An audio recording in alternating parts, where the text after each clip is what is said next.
حیدرآباد شہر میں لمحہ آخر میں امید پورٹل پر وقف جائیدادوں کے اندراج کا عمل تیز رفتار ہو گیا ہے۔ ابتدائی ہفتوں میں جب امید پورٹل پر اندراج کا عمل شروع ہوا تھا تو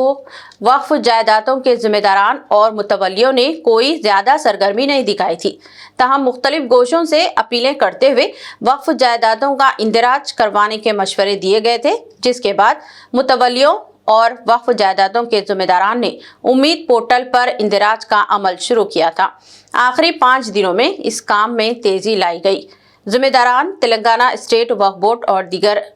اداروں سے رجوع ہوئے، جہاں وقف جائیدادوں کے اندراج کا عمل شروع کیا گیا تھا اور عوام کی سہولت کے لیے کاؤنٹرز نصب کرتے ہوئے اس کام میں مدد کی گئی۔ تلنگانہ اسٹیٹ وقف بورڈ کی جانب سے بھی وقف جائیدادوں کے اندراج کا عمل شروع کیا گیا تھا اور وہاں بھی راتوں کے وقت بھی کام کرتے ہوئے وقف جائیدادوں کا امید پورٹل پر اندراج کیا گیا۔ اسی طرح شاہی مسجد باغ عامہ میں بھی وقف جائیدادوں کا عمل شروع کیا گیا تھا، جس کی نگرانی خطیب شاہی مسجد مولانا احسن بن عبد الرحمن الہمومی نے کی۔ مولانا احسن الہمومی امام شاہی مسجد نے واضح کیا ہے کہ امید پورٹل پر رجسٹریشن کی آخری تاریخ میں کسی قسم کی توسیع نہیں کی گئی ہے۔ انہوں نے عوام سے اپیل کی ہے کہ افواہوں پر ہرگز یقین نہ کریں، کیونکہ وزارت اقلیتی بہبود کے وزیر جناب کرن رجیجو کے باقاعدہ بیان کے مطابق رجسٹریشن کی آخری تاریخ 6 دسمبر ہی برقرار ہے۔ مولانا احسن الہمومی نے مزید کہا کہ صحیح معلومات صرف سرکاری ذرائع سے ہی حاصل کی جائیں اور غیر مصدقہ خبریں پھیلانے سے گریز کیا جائے۔ السلام علیکم ورحمۃ اللہ وبرکاتہ۔ محترم ناظرین کرام، نماز جمعہ ہو گئی ہے، اس کے بعد ہمیں اطلاع ملی ہے، پورے میڈیا پر تمام چینلز پر یہ بات چل رہی ہے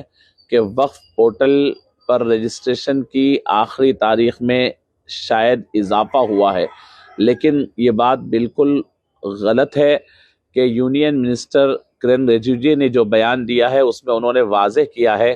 کہ ہم لاء کے تحت بانڈ ہے کہ ہم اس وقت میں بڑھا نہیں سکتے، ایکسٹینشن نہیں دے سکتے، ہماری مجبوریاں ہیں، لاء بن چکا ہے، پارلیمنٹ میں بنایا ہوا یہ لاء ہے، اس میں امینڈمنٹ نہیں لا سکتے ہیں، یہ ہماری مجبوری ہے۔ ہاں، ہم لوگ پرانی بات کو جو انہوں نے بل میں بھی لکھا تھا اس کے بعد بھی کی، آج بھی اسی بات کو انہوں نے دہرا دیا کہ اس آخری ڈیٹ یعنی 6 دسمبر کے بعد آپ کو اپنے یعنی پورٹل پر اگر آپ رجسٹر نہیں کریں گے تو آپ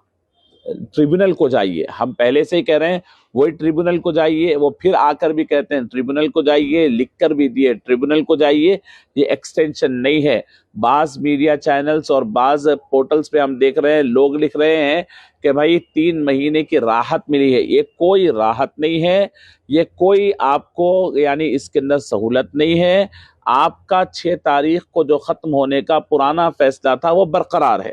6 دسمبر آخری تاریخ ہے، وہی آخری تاریخ ہے، بلکہ انہوں نے یہ کہا کہ اگر اس کے اندر نہیں کراتے ہیں تو ہم 3 مہینے تک آپ کو ٹریبونل میں کرنے کی اجازت دیں گے، اس وقت تک آپ کے خلاف ایکشن نہیں لیا جائے گا۔ مطلب یہ اس بات میں بھی ذہن ان کا بنایا ہوا ہے کہ جو بھی وقف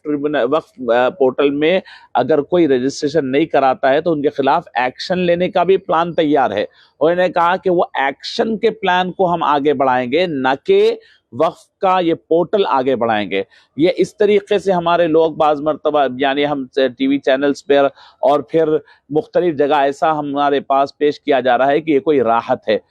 گویا کہ وضاحت کر دی ہے یونین منسٹری نے کہ ہم آپ کا اس میں مدد نہیں کر سکتے ہیں، ہم معذرت خواہ ہیں، نہیں کر سکتے ہیں۔ اب آپ کے وقف بورڈ سے آپ رجوع ہو کر متولیان حضرات اور مسجد کے ذمہ دار حضرات اور وقف پراپرٹیز کے حضرات ٹریبونل سے رجوع ہو۔ ہاں، البتہ یہ ہو سکتا ہے کہ ٹریبونل کی فیس ہم معاف کریں، لیکن میں آپ کو عرض کرتا ہوں ٹریبونل کے پریشانیاں آپ جا کر کے دیکھیں۔ ٹریبونل کہتے ہیں 3 ججوں والی بینچ کو، 3 ججز جب تک نہیں بیٹھے وہاں فیصلہ نہیں ہوتا، اور 3 جج بیک وقت وہاں نہیں پہنچتے ہیں۔ بہرحال اللہ خیر فرمائے۔ یہ پھر ایک بار وضاحت کر دوں کہ کوئی راحت، کوئی ایکسٹینشن، کوئی آپ کو یعنی اس میں مہلت نہیں ملی ہے، یہ واضح رکھ لیجئے اور بات سمجھ لیجئے کہ ہاں البتہ 5 تاریخ آخری ہم کہہ رہے تھے، 6 تاریخ آخری یعنی کل